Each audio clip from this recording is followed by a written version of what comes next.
Boa noite, igreja, a paz do Senhor Jesus, amém? Vocês estão tão caladinhos, gente? Vocês chegaram assim, né? Tão em silêncio. Está cansado, irmãos? Está cansado, mas fala: Senhor, leva a minha mente agora cativa no teu trono, porque eu preciso ser alimentada por ti. Você já se alimentou de tudo que você puder imaginar hoje. Você já trabalhou, já alimentou de alimento mesmo, sólido. Agora nós vamos nos alimentar da palavra.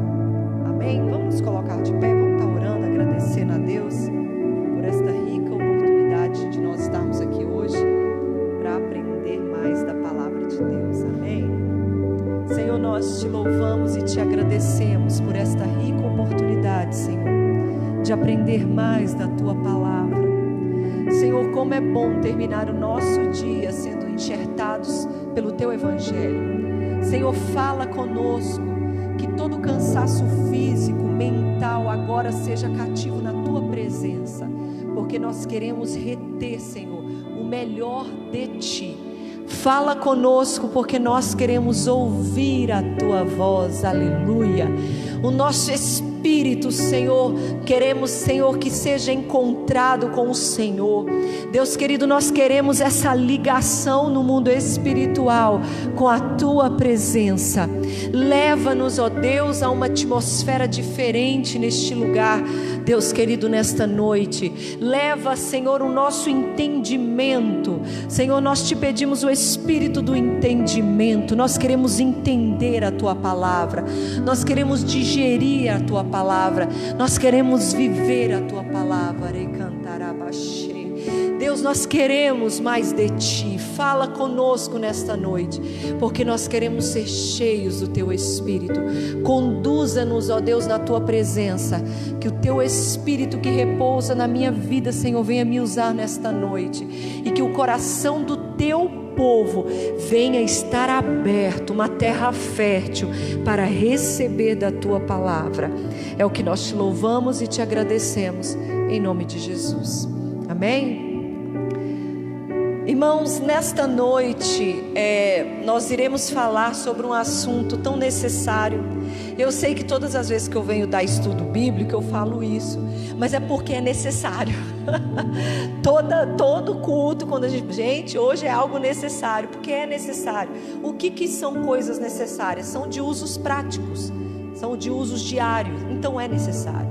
Hoje nós estaremos estudando sobre a incredulidade. Gente, é possível a incredulidade encontrar aqueles que professam o nome do Senhor? É possível uma pessoa que teve experiências com Deus, que foi visitada pelo Espírito Santo, possa entrar em um patamar de estagnação, de incredulidade? Sim, irmãos, sim. A Bíblia diz que nos últimos tempos muitas pessoas se apostatariam da fé. O que é apostatar da fé? Deixar de acreditar. Não é somente deixar de seguir, mas é deixar de acreditar. Gente, isso me estremece. Isso me dá medo. Você já parou para imaginar? Uma coisa é deixar de seguir, mas também deixar de acreditar. Então hoje nós estaremos estudando um pouco sobre a incredulidade. E como que nós a identificamos? Por que portas que elas entram? Porque entra, né? Quais são as brechas que nós damos na qual a incredulidade vem? Porque, irmãos, a gente sabe que servir a Deus é uma escolha, né? Nós sabemos, Deus não escolhe assim, olha, esse vai ser incrédulo, esse não vai ser incrédulo, esse será incrédulo e aquele não. Não, Deus não faz isso. Então a gente precisa aprender quais são as portas que nós abrimos, que dão legalidade à incredulidade. Nós sabemos que o medo, ele nos paralisa, né? O medo, ele aborta os nossos sonhos, os projetos de Deus para as nossas vidas. Só que tem que a incredulidade, ela é exatamente a ferramenta, se assim eu posso dizer. A incredulidade, ela é a arma que inabilita em nós o poder de Deus. Pastora, tem como parar o poder de Deus? Meu Pai amado, que é isso? Que heresia é essa? Tem como alguma coisa impedir o poder de Deus? Gente, olha, existem coisas da divindade que a gente nunca vai saber explicar, porque Deus, Ele tem todo o poder, tem ou não tem? Ele pode fazer o que Ele quiser, mas a incredulidade inabilita o poder de Deus. Vai entender um negócio desse? É uma das únicas ferramentas. O pecado não faz separação, mas a incredulidade impede que o poder de Deus seja manifestado. Que Deus tremendo, gente. Ele é tremendo. Você sabe por quê? Nunca vi alguém tão respeitoso. Se você não crê, ok, eu te respeito a sua posição, eu te respeito a sua escolha. Não é igual Satanás. Satanás não respeita a escolha de ninguém. Ao contrário, Satanás, quanto mais ele puder entrar nas nossas vidas sem ser convidado, ele é. Mas o poder de Deus não. A incredulidade, ela inabilita, ela para o poder de Deus. E nós vamos ver isso na palavra. A incredulidade, ela é uma postura que nós encontramos por toda a Bíblia. Quando nós avaliamos o relacionamento entre Deus e o seu povo, não é desde agora, gente, é desde os tempos bíblicos. A gente viu a incredulidade do povo diante do Mar Vermelho, vocês lembram? Ai, meu Deus do céu. E agora? Nós vimos a incredulidade do povo de Deus diante das águas amargas de Mara. Nós vimos a incredulidade do povo de Deus em Refidim, com as águas, com a água da rocha. Nós vemos a incredulidade pela vida de Sara, que foi a esposa de Abraão, que riu quando Deus falou que ela ia ter um filho, né? Quando um anjo visitou. A gente também vê a incredulidade quando um anjo visitou Gideão, né? Então, não somente na vida dos nossos antepassados, mas também a incredulidade marcou a vida dos apóstolos, aqueles que andaram com o próprio Jesus. Nós podemos ver a manifestação da incredulidade durante a tempestade no barco, que está lá em Marcos capítulo 8, 26. Deu para ver que é um assunto muito grande e eu estou resumindo para entrar onde eu quero. Se a gente fosse estudar todos esses textos bíblicos, nós ficaríamos aqui semanas. Nós vemos a incredulidade durante a primeira multiplicação de pães e peixes, em Lucas no capítulo 9, verso 12. A gente vê a incredulidade deles na cura de um jovem possesso, Mateus 17, 20.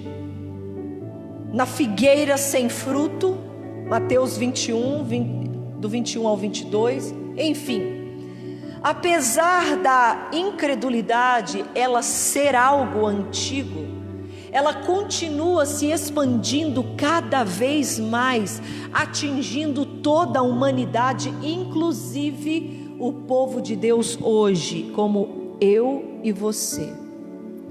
Pessoas que professam sua fé em Jesus Cristo como Senhor e Salvador das suas vidas, estão sendo atacadas pela incredulidade.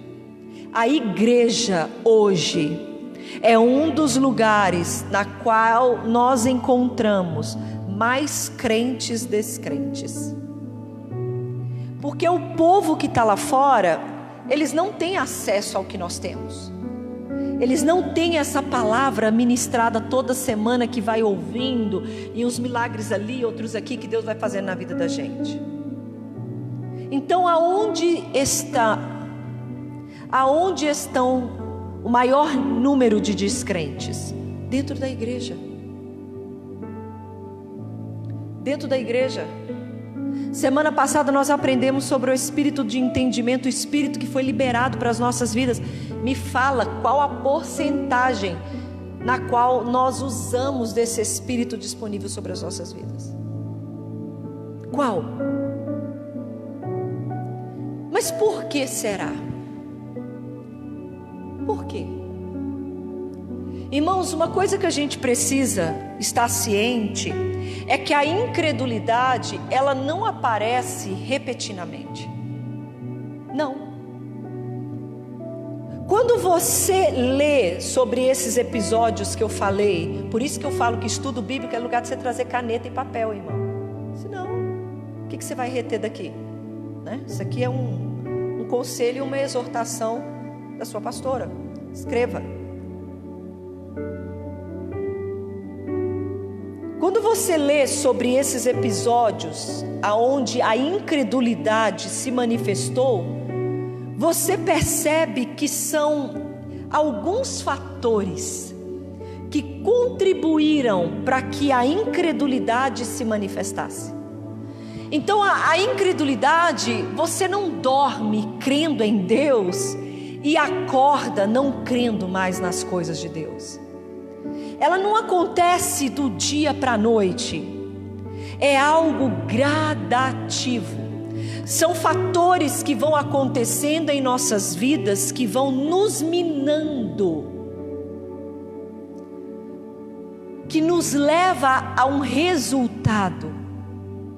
Então, você vê que esses fatores é que fazem com que a incredulidade ela venha se manifestar em nós. É um processo gradativo.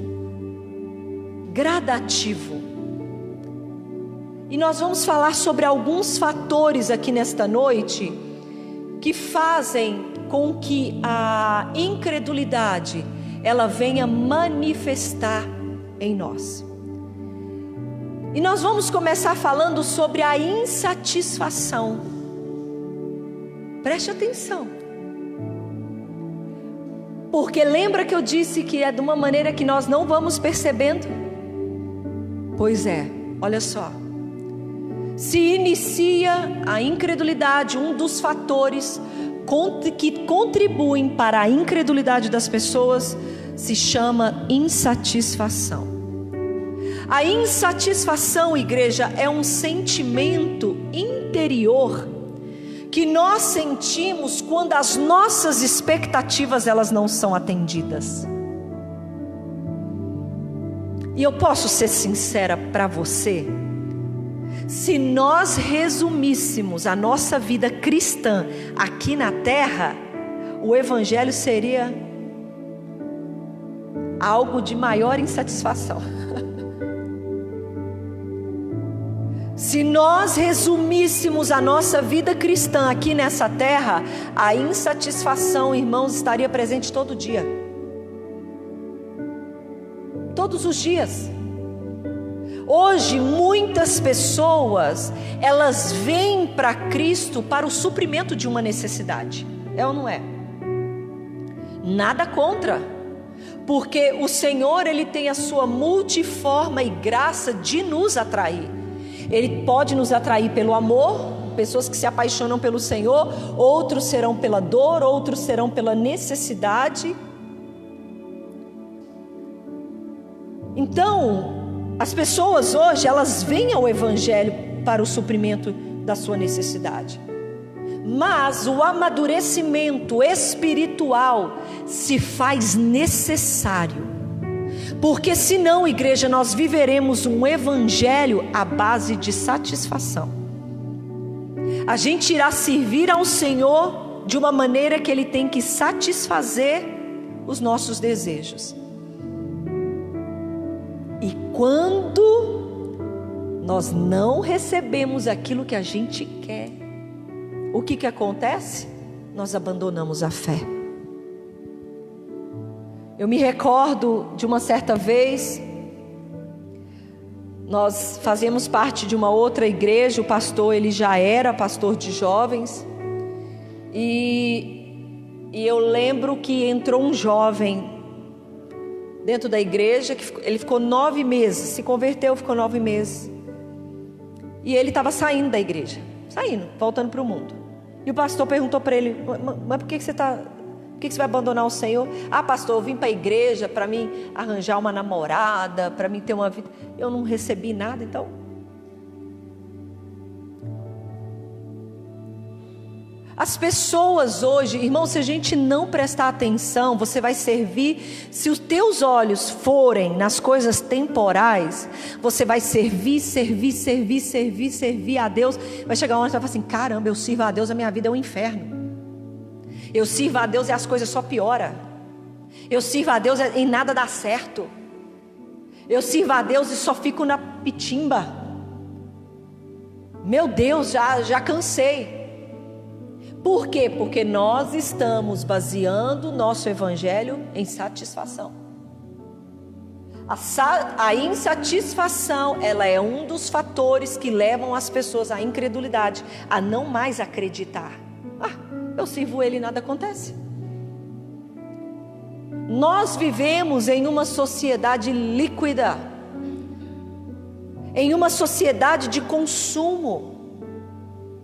A nossa sociedade, ela busca satisfazer as suas necessidades materiais de forma imediata, instantânea.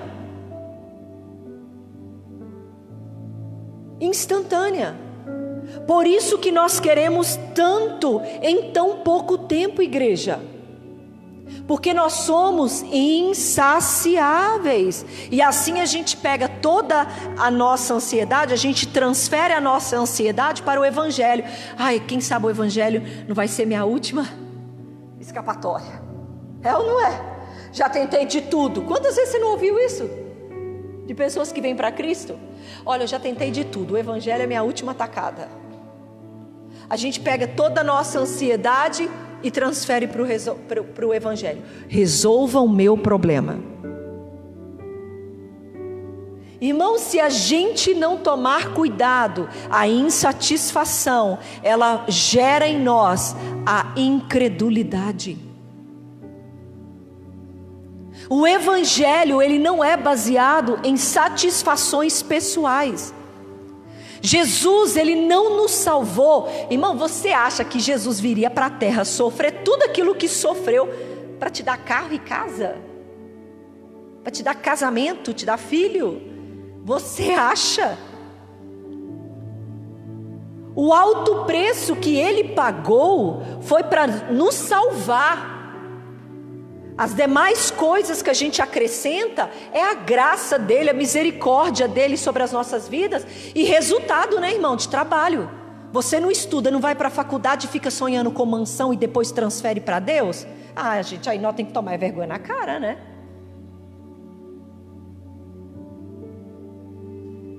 Aí a gente transfere para Deus, não estuda, não faz nada, tem um serviço ordinário, normal, e aí quer sonhar com casa no Mangabeiras? Volta para a realidade. Então, muitas bênçãos que a gente recebe é pela graça, pela misericórdia, e outros é pelo fruto do nosso trabalho. Não é assim que fala o salmista? Que o Senhor nos permitiria ser felizes com o fruto do nosso trabalho? Irmãos, a gente tem o que a gente merece. A gente tem o que a gente se esforça. Mas o evangelho não se resume em satisfação. E se Deus não te der? O que você vai fazer? Vai negar o céu por aquilo que não foi satisfeito hoje? Agora? Que sociedade líquida que nós estamos vivendo, irmãos. Não tente manusear o evangelho da maneira que o mundo manuseia o próprio mundo, porque a gente vai se frustrar. Nós não podemos seguir a Deus por aquilo que Ele faz. A gente o serve por quem Ele é. Literalmente. Vamos rapidão, que o tempo já está. Um segundo fator que eu gostaria de abordar aqui nesta noite, que pode nos levar à incredulidade, é o desânimo. Quantas pessoas aqui nessa noite nunca ouviram alguém falar assim: estou desanimado do evangelho, estou desanimado de igreja, estou desanimado disso? Irmãos, nunca mais você vai falar isso. Lembra, as nossas palavras, ela tem peso. As brechas que nós damos, lembra, Satanás, ele pode ficar voando aí na sua cabeça, mas ele não pode fazer ninho. Porque o plano de Satanás é te jogar uma ideia. A hora que você acredita nessa ideia, é quando ele começa a trabalhar, porque foi uma porta. Eu estava conversando com uma pastora, e ela estava me contando um testemunho de um culto. Estava num culto, e tinha uma irmã da igreja que ela estava tendo problemas com o neto. E aí esse pastor, passando no meio do corredor, esse pastor dessa igreja, e quando ele passou perto dessa irmã, o Senhor falou no ouvido dele: espírito de morte. Aí ele olhou aquilo e saiu, porque era irmã de oração, ela mulher crente, dizimista, aquelas mulher fiel, e ele: Senhor, não, irmã fulana não, espírito de morte. E ele passava, espírito de morte, aquele temor que o profeta tem, sabe, irmãos? Aí eu falo ou não falo? Meu Deus, isso é de Deus ou não é? Isso aqui tá, ô Senhor, isso está me incomodando, é ou não é? E ele passava, e ele continuava orando, e passava perto dela, espírito de morte. Aí ele: Senhor do céu. Aí ele chegou no ouvido dela e falou: eu repreendo todo espírito de morte.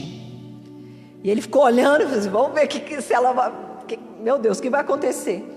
Quando acabou, ela chamou o pastor chorando e falou com o pastor que ela tinha um problema com o filho, com o neto.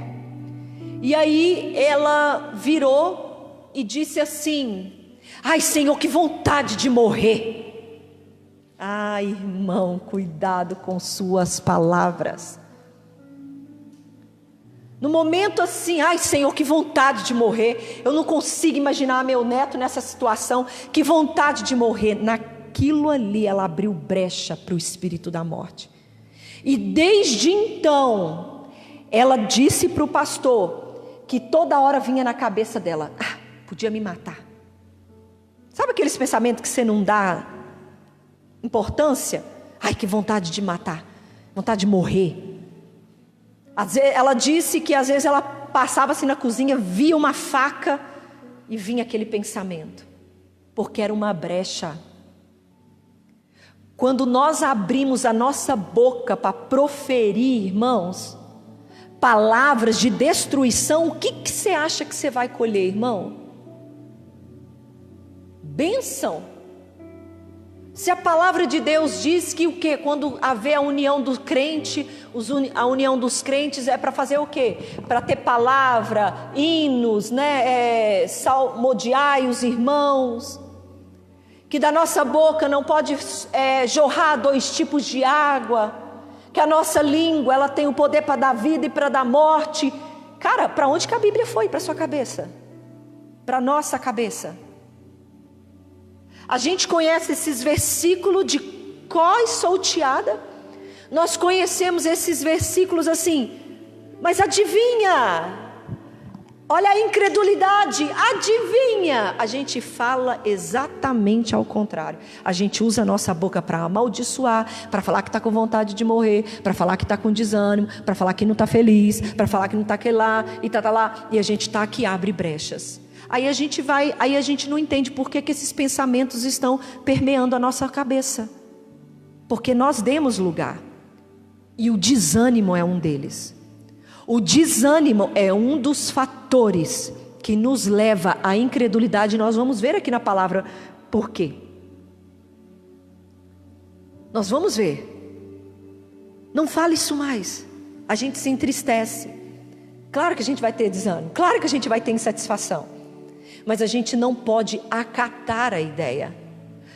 Quando nós somos bombardeados, qual que é o nosso Dever, igreja. Joelho, igreja. Não foi o que a gente aprendeu semana passada, que o próprio Espírito Santo nos lembraria das palavras que Jesus nos ensinou? Senhor, repreende isso da minha vida. Senhor, eu não aceito. Tu és a minha rocha inabalável. Senhor, eleva os meus olhos para o monte, de onde me virá o socorro. Meu socorro vem do Senhor, que fez os céus e a terra. O Espírito te conduzirá na intercessão, para liberar aquilo que está atormentando a sua cabeça. A palavra desânimo, gente, quando eu fui estudar isso, eu falei, meu Deus do céu, como se diz, as mensagens ocultas, né? Que não é oculta, são traduções. A palavra desânimo, ela vem do latim desanimes, que significa sem alma. Isso não foi dicionário bíblico, não, foi o próprio dicionário português. A palavra desânimo no latim significa sem alma. E olha que interessante que nós temos a vida que é por causa do quê? Da alma que habita em nós. Você consegue imaginar? Não dá tempo da gente interagir. Por que que o desânimo seria um fator de incredulidade? Olha só. Vamos distinguir aqui. Desânimo e tristeza são duas coisas totalmente diferentes. Porque a tristeza, ela é o resultado de um acontecimento. Você acabou de pegar um resultado de exame, você está doente, pum, vem aquela tristeza. Você recebeu um telefonema que você perdeu alguém que você amava, pronto, veio ali aquela tristeza. Tristeza, ela é o quê? O resultado de algum acontecimento. Algo aconteceu que te levou a esse sentimento. Já o desânimo é a manifestação da ansiedade e do medo. Pode não ter acontecido nada, mas o desânimo faz você ter medo e ansiedade de algo que não aconteceu ou que aconteceu. Olha que interessante. Por isso que eu desacredito, preste atenção. Por exemplo, você não sente desânimo, estou falando de sentimento, por causa do problema real. Você vai sentir tristeza. Você sente desânimo pela expectativa do mal que pode acontecer, mas você não sabe se vai acontecer. Conseguiu distinguir, igreja? Ou não? A tristeza é o sentimento do resultado agora. Pum! Meu Deus, peguei o resultado, estou doente. E o desânimo. Ai meu Deus, e se eu morrer? Já desanimei da vida. Por que que a maioria das pessoas que recebem o resultado de câncer morrem antes do tempo? Quando descobrem. Porque elas já desanimam da vida. Para que eu vou lutar pela vida? Para que eu vou lutar pela vida? Eu sei que eu vou morrer porque o câncer não tem cura. O desânimo, igreja, é o medo e a ansiedade por aquilo que vai acontecer, por aquilo que ainda está vindo. E por que então que o desânimo, ele leva à incredulidade? Porque ele tira a crença de que algo de bom possa acontecer. Ele rouba a sua crença. Irmãos, olha só, desânimo é falta de expectativa. E o evangelho inteiro é a respeito do que, igreja? De expectativas, de coisas que virão acontecer, que o céu vai se abrir, Jesus vai vir montado no cavalo branco com os anjos. Irmão, se você desanimou do evangelho, você está desacreditando que isso vai acontecer. Porque o desânimo é a falta de expectativa de coisas boas, de que algo bom vai acontecer. E é o excesso de expectativas que coisas ruins irão acontecer. Por isso que 99% das pessoas que desanimam do evangelho, qual que é o resultado? Fala alto aí na máscara. Qual que é o resultado? Desviam. Elas desanimaram do evangelho, perderam expectativas. Desanimei. Gente, mas Jesus está voltando, cara, meu Deus. Será que vai mesmo? A mente do desanimado é cauterizada para as boas novas. Porque evangelho é boas novas, boas notícias. Você está desanimado por boas notícias? Eu fico triste pela minha situação presente, pelos problemas que eu vivo, o meu país vive, as minhas dificuldades.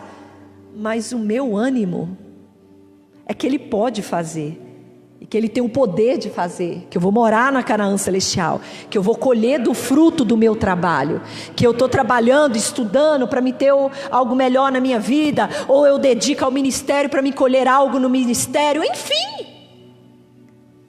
Se você permitir o desânimo entrar na sua vida, é igual um câncer, vai te comer por dentro, até o dia que você não vai mais acreditar no evangelho. Passei anos na igreja ouvindo que Jesus faz isso. Passei anos na igreja. Ele cauteriza a igreja, que vai te impedir de lembrar e relacionar tudo aquilo que Deus já fez por você. O desânimo te faz focar naquilo que você não conseguiu.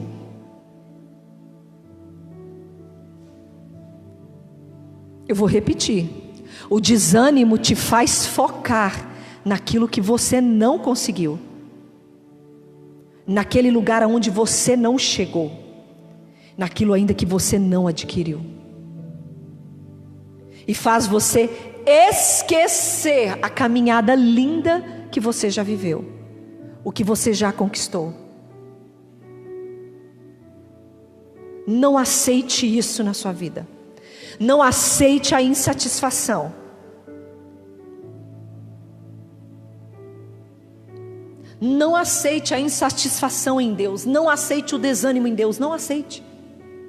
A gente se fica insatisfeito? Fica. Mas para promover crescimento na sua vida, irmão. E não para te matar. Porque toda insatisfação é uma oportunidade de mudança. Estou insatisfeita com a minha vida espiritual. Estou insatisfeito com o meu trabalho. Quero mudar de profissão. Estou insatisfeito com... Toda insatisfação pode nos levar a uma mudança. Mas não seja insatisfeito com o evangelho. Não resuma isso. Não aceite o desânimo. Porque o desânimo é falta de expectativas. E toda a mensagem do evangelho está relacionada a expectativas. A boas novas. Há boas notícias. O terceiro fator, igreja, que nos leva à incredulidade se chama decepção.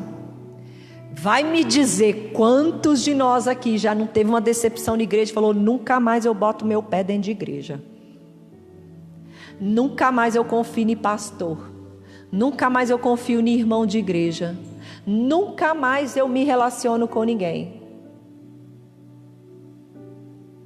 A decepção é quando as nossas expectativas não são concluídas. E por que nós decepcionamos, igreja? Porque nós colocamos as nossas expectativas nos lugares errados. Em homem, o dia que você abandonar Jesus por decepção, você nunca o teve. Sabe por quê, irmão? Olha aí para esse irmão que está do seu lado. Pode olhar, gente. Olha, acorda, ninguém dormindo. Está vendo esse irmão do seu lado? Cara, deixa eu te contar um negócio. Esse irmão aí é falho. Esse irmão aí tem defeito com força. Tem dias que esse irmão não vai estar bem. Ele tem direito. Eu estava conversando com uma pessoa hoje, não, desde ontem que eu estou conversando com a pessoa, que eu vou respondendo as mensagens assim, ou se vai, uma bênção. E essa pessoa estava conversando, falando de nós pastores, como que existe uma necessidade de pastores, ter alguém para desabafar, ter alguém para conversar, ter alguém para... Porque pastor também é humano, e nós conversando. E eu falei para ela, falei assim, fulana, eu vou te falar uma coisa. A minha posição é muito difícil. Porque eu não tenho direito de errar não, irmão. Você vai me crucificar, você vai me matar se eu errar. As expectativas postas em mim, no meu marido, é surreais. Eu não posso ter meu dia de TPM, que aí eu fui grossa com você. Eu não posso estar com meus hormônios a 1000 por hora. Naquele dia eu não estava bem, falei o que eu não devia. É surreais as cobranças. E às vezes não temos nem condição, não temos nem tempo de te dar uma explicação, porque você já ficou com tanta raiva que você já me bloqueou no WhatsApp, não deu nem tempo de me explicar. Esse irmão que está do seu lado é falho. Pastor, então você está querendo dizer que a gente não vai decepcionar? Claro que vai. Mas não ao ponto de incredulidade. Por quê? Porque a vida segue. Eu me decepcionei com o homem, mas o meu Cristo não tem nada a ver com isso. A ponto de eu abandoná-lo. A decepção hoje é um dos fatores que está levando as pessoas à incredulidade. Elas se decepcionam, não quero mais saber, e Deus está lá de cima olhando, o que eu tenho a ver com isso? O que eu tenho a ver? As decepções são bagagens, igreja. O que são bagagem? Aprendizados. Quer dizer, bagagem, cada um aplica de uma maneira. Para uns, se tornará um peso, algo pesado, que vai impedir a pessoa de caminhar, de crescer. Para outros vai ser experiência. Olha, eu não posso falar essas coisas. Eu tenho que ter cuidado. Irmãos, a Ana morre de rir de mim. Estou lá, respondo um áudio de WhatsApp, aí depois está lá eu fazendo comida, eu estou ouvindo o que eu falei. Nossa, mãe, você está ouvindo o que a senhora falou? Minha filha, eu preciso ouvir o que eu falei aqui, para ver se eu falei tudo certinho, se dá tempo de eu deletar ou não deletar, para mandar de novo. As decepções, elas fazem isso. Você ter uma precaução um pouquinho maior. Para você aprender, não posso falar mais isso. Nossa, eu tenho que agir dessa maneira. E assim nós vamos crescendo. Mas a decepção, ela é uma ferramenta de produzir em nós a incredulidade. A incredulidade. Quarto e último. Irmãos, dava para a gente aprofundar tanto nesses assuntos. Mas, vamos lá. A dúvida. A dúvida. Quando nós passamos a duvidar das verdades da palavra de Deus, aí pronto, se vocês tivessem a oportunidade de levantar a mão, você fala, pastor, eu estou dentro da igreja, eu estou aqui no culto. Quem tem dúvida não está dentro da igreja não. Se eu estou aqui é porque eu acredito na palavra de Deus. Se eu estou aqui dentro é porque eu não duvido do amor do meu Senhor. Irmãos, você sabe como que a dúvida, a palavra de Deus é manifestada na sua vida? Toda vez que você continua fazendo exatamente aquilo que você conhece na palavra de Deus que não deveria ser feito.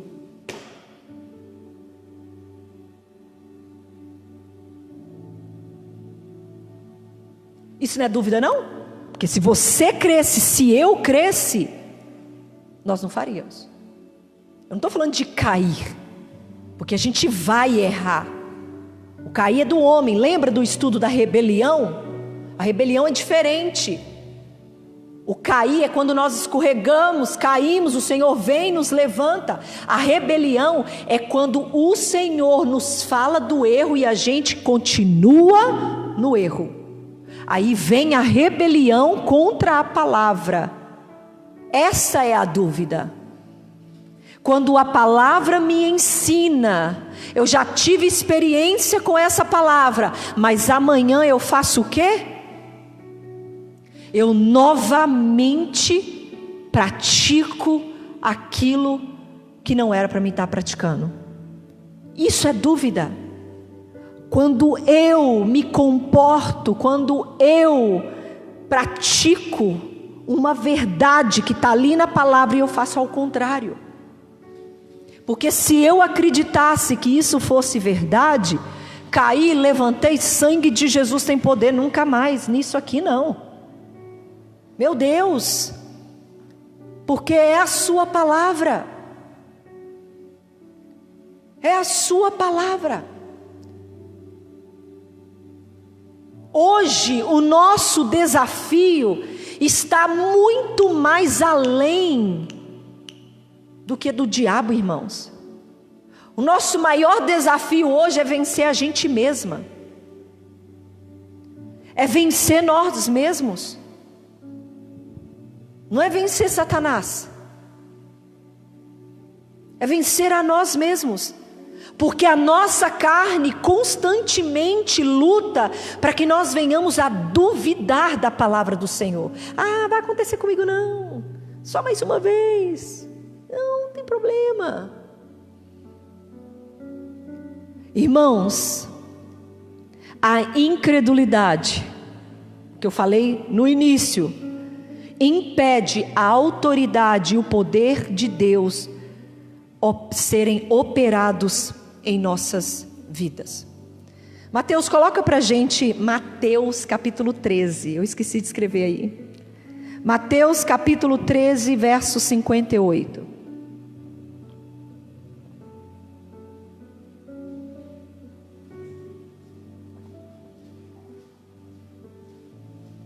Mateus capítulo 13, verso 58. A incredulidade impede que o poder e a autoridade de Deus se manifestem em nossas vidas. Olha o que diz a palavra. E não realizou muitos milagres ali por causa da incredulidade deles. De quem que esse texto está falando, irmãos? De quem? De quem que está falando esse texto? Hã? Jesus, irmãos. Do próprio Deus encarnado. Quando o Senhor chegou na terra dele, Ele não operou muitos milagres. Por quê? Por causa da incredulidade do povo. Não creio. Ai, pastora, mas por que Deus faria isso? Você sabe por quê? Porque Ele não dá pérolas a porcos. O que Deus carrega é muito poderoso para ser compartilhado com alguém que não acredita no que Ele pode fazer. Já falei, questões teológicas, quando chegar lá no céu, a gente pergunta para Jeová. O que Ele pode fazer, né? Talvez você vai pensar aí, mas e Paulo? Paulo também não acreditava. Mas Paulo teve o quê? Encontro com Deus. E ali no encontro com Deus, ele decidiu acreditar. Ele decidiu acreditar.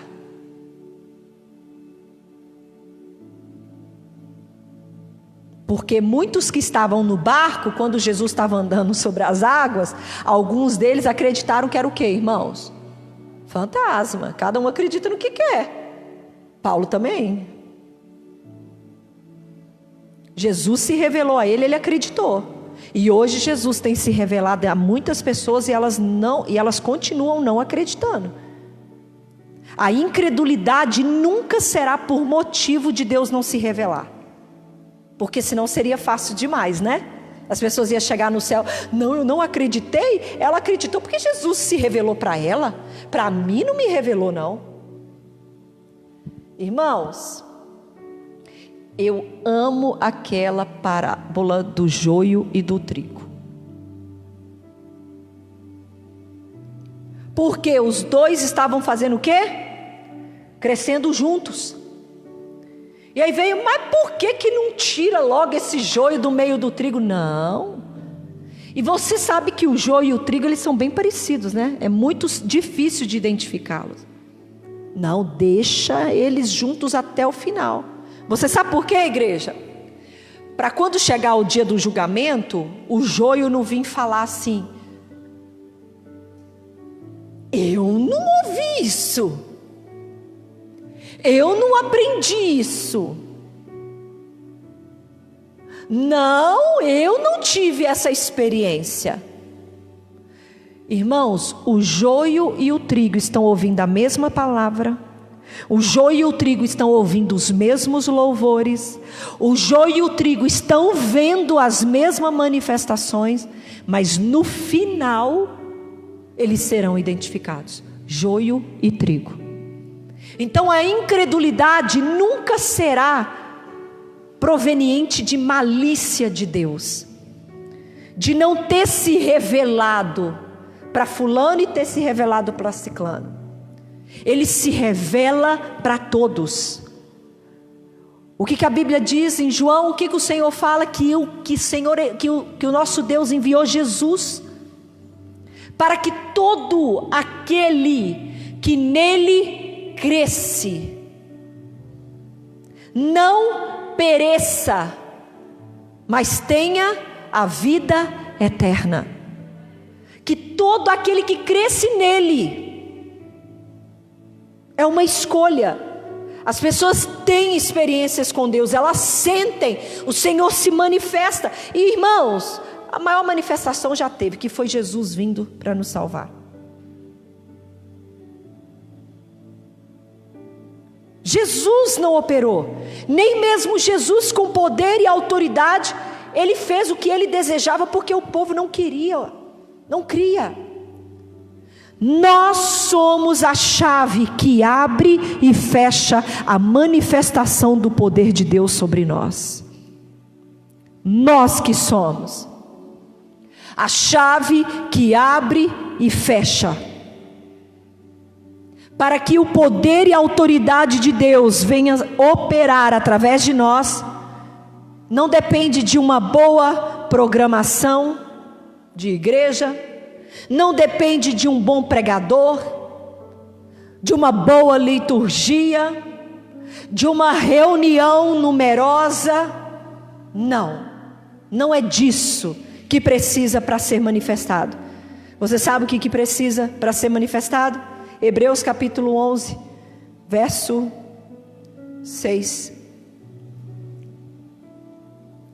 Sem fé é impossível agradar a Deus, pois quem dele se aproxima precisa crer que ele existe e que recompensa aqueles que o buscam. Irmãos, nós podemos estar aqui numa reuniãozinha de 10 pessoas, de 3 pessoas. Se a gente tiver Deus, o poder, se a gente tiver fé, crer no Senhor, o poder dele vai se manifestar. Com 3, não é uma programação perfeita, uma liturgia maravilhosa, a pregadora do ano, irmãos, que vai movimentar. É a nossa crença. É a nossa crença. A gente precisa orar para que não haja em nossas vidas insatisfação, desânimo, decepção e dúvidas a respeito da bondade, da graça e da misericórdia de Deus. Não basta somente a necessidade de um milagre. Não basta somente a presença de Jesus, é necessário que entre um e outro exista um coração que crê. Que crê. Você crê, igreja? Existe crença em você. A incredulidade é a forma de nós fecharmos o coração para a ação de Deus. Depois a gente pergunta por que as coisas não estão acontecendo na nossa vida. Vai recapitular e você vai ver por que as coisas não têm acontecido na sua vida. Quando nós deixamos a incredulidade tomar conta do nosso coração, é como se nós fôssemos revestidos, igreja, por uma capa, na qual Deus pode mandar chuva de graça sobre nós e a gente não percebe e não recebe. Não percebe. A incredulidade nasce em nossos corações na medida em que nós vamos duvidando, questionando, ficando insatisfeitos com o modo de Deus agir em nós e ao nosso redor. Nós passamos a levantar suspeitas de Deus quando Ele não age a nosso favor da maneira que nós queremos, e aí a gente começa a questionar. A maior pandemia que existe, igreja, não é o coronavírus. A maior pandemia que existe é a incredulidade. Porque a incredulidade, além de te contaminar, ele contamina todos que estiveram ao nosso redor. A gente acaba minando a fé do outro. Além disso, porque a incredulidade, ela obscurece aquilo que é óbvio. É mais um obstáculo na vida do cristão, e qual pode se manifestar até mesmo no coração de alguém que já viu grandes demonstrações do poder e do cuidado de Deus. A palavra de Deus, acompanhada de fé, gera grande proveito em nossas vidas. O último versículo de hoje, Hebreus capítulo 4, verso 2, que diz assim: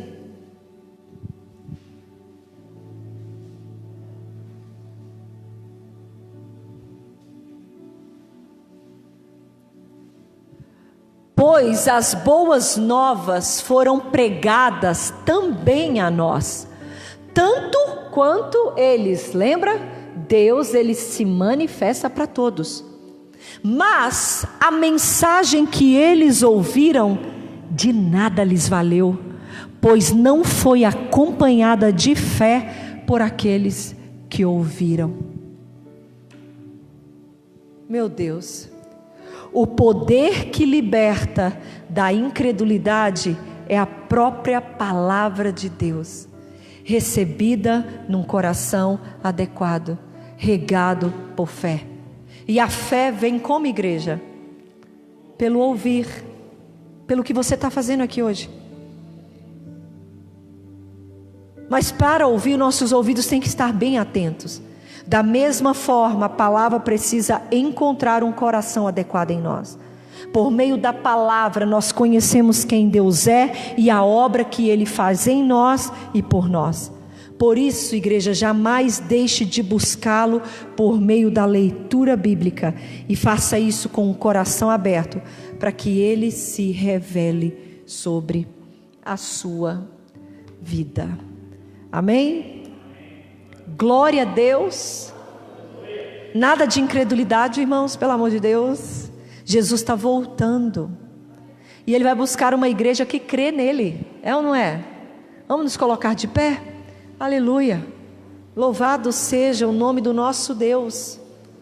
Louvado seja o nome do nosso Deus. Que o Senhor retire de nós, que o Senhor mande para longe de nós toda a incredulidade.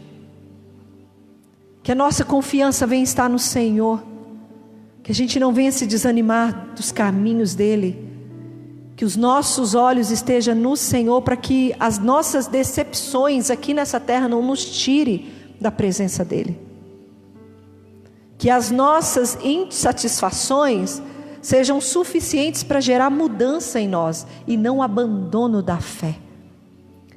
Senhor, é por isso que nós clamamos pela Tua presença nessa noite. Senhor, nós pedimos que o Seu Santo Espírito venha nos esquadrinhar. Senhor, visite o mais profundo da nossa alma, do nosso interior, ó Deus. Vê se há em nós, ó Pai Deus, algum caminho mau, Senhor. Senhor, e qualquer raiz, Senhor, qualquer semente, Senhor, que estiver dentro de nós, que não provém do Senhor, seja arrancado das nossas vidas. Senhor, nós queremos caminhar contigo, porque nós estamos a caminho da Canaã celestial. O nosso desejo, ó Deus querido, é viver para Ti, para todo sempre.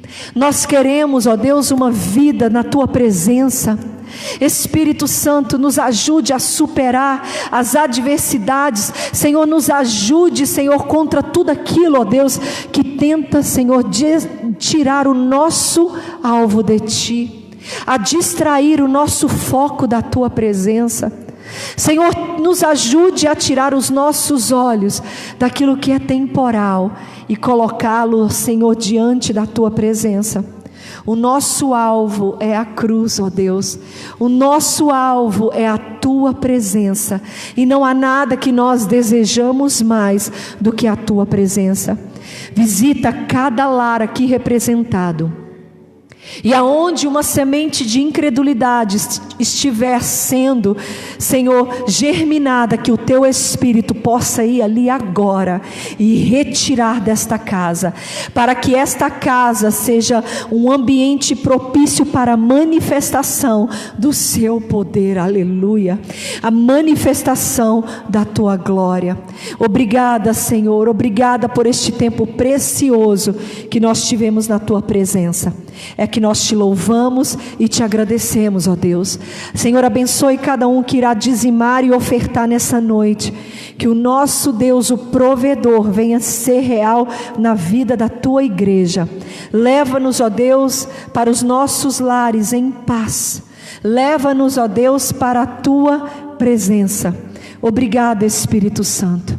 Obrigada, Senhor. Que o amor de Deus Pai, que a graça do nosso Senhor e Salvador Jesus Cristo e as doces consolações do Espírito Santo de Deus esteja com todos nós aqui, com toda a igreja do Senhor espalhado por essa terra. E a CNT diz um amém bem forte, amém, irmãos? Que Deus os abençoe em nome de Jesus.